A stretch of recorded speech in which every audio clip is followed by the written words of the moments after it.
Hi, everybody. Good love and great light illuminators. Thanks for joining Wendy and Dave here again in the garden. I've been gathering some herbs this morning. Wow, the smell is intoxicating. So many different types of basil and the sage and oregano. And I want to make some oils and some tinctures. And we were kind of watering, and Dave was tying up the tomatoes, and so I just came to check on things. Here's the loofah coming along. And, again, if you're new, we were not planning to use this garden this year. So it was kind of like an overflow. And we're also doing some testing to rejuvenate the soil from some bad soil that we had a couple years back. So yeah, it needs tending and weed whacking. So we kind of were testing some of the things down here, and there's some watermelon growing, and the grapes are growing, and here we've got some overflow of tomatoes, and this was another cucumber. Another cucumber.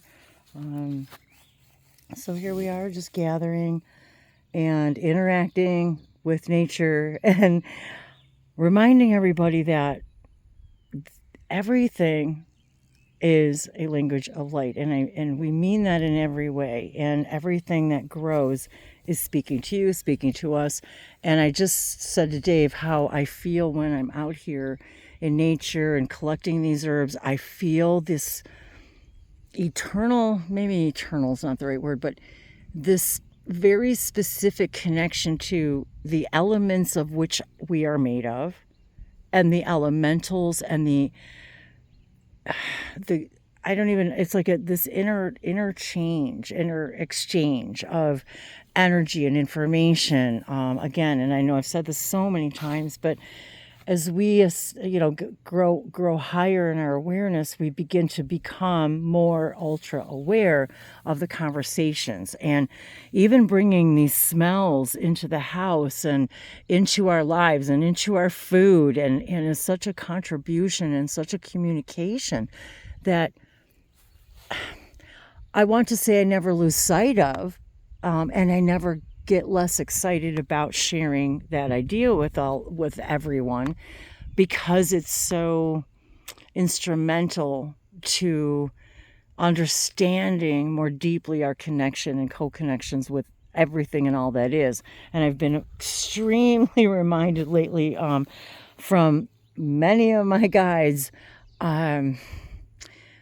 about when we're opening to this, we're opening more to them, we're opening more to the information and the messages to help us on our path. And, just the idea of losing self-judgment, and how does interacting with all of this impact those our frequencies. And it I will say it just in every way.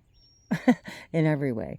And for me, light language and speaking light language and interacting with nature and light languages and watering and all of that, just the tending, it just feels like this very divine exchange of information that doesn't need words, yet opens us up to more self-empowering belief systems. I guess that's a better way to say it. It literally opens our how can I say that better, Dave?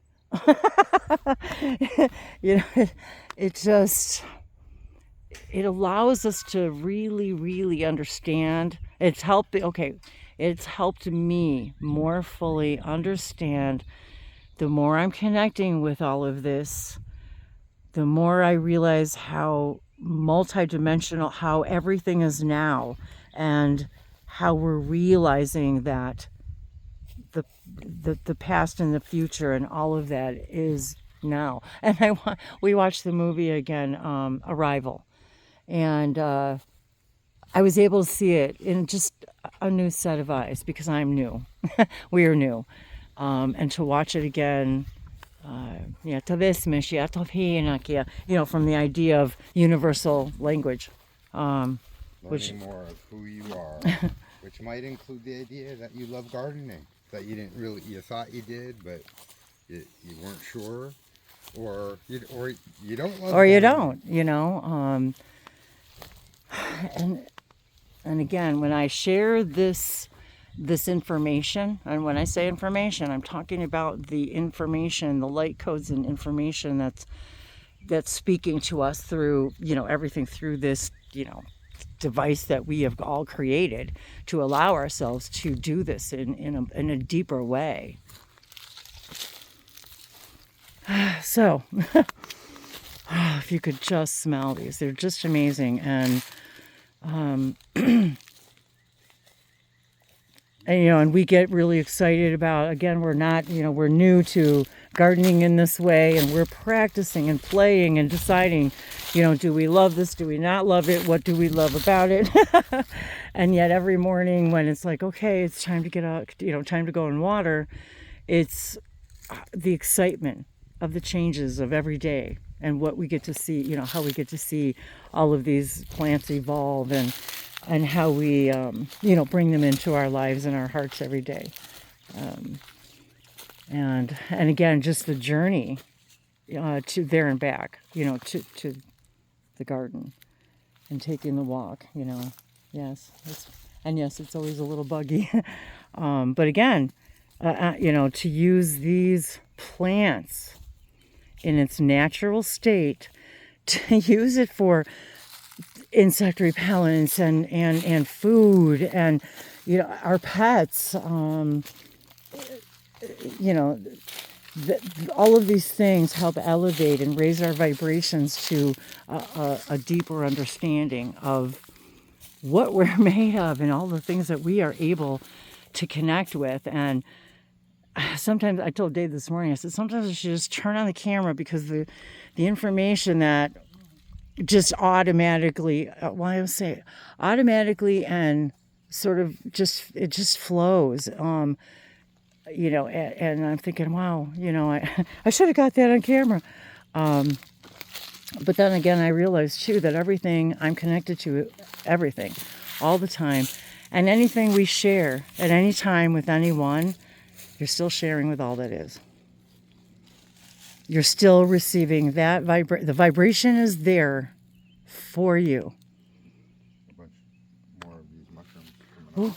Oh, more fairies. More fairies. And this is kind of my other little fairy garden that I'm going to be. Don't know what kind these are. We have a lot They're of all hidden under mushrooms hidden in the woods. It's pretty awesome. I told Dave we should, what do you call that? Incubate the logs with mushrooms and grow mushrooms. So, so yeah, here we are in the real, literally our little neck of the woods. And I just wanted to share once again our light and our love with all of you. Let's see her. Hang on. There we go. And here we are. Thanks for visiting. Thanks for loving and loving yourselves, and letting your light and your love for yourself shine upon another, that they may see their own beauty. Liakamoso vashaniti sevasamari intia. Nimia shomokoya intia soposo. Mianemia shanakitia sanatia. And love is intoxicating. Mwah. Miata. Mwah. Love you guys.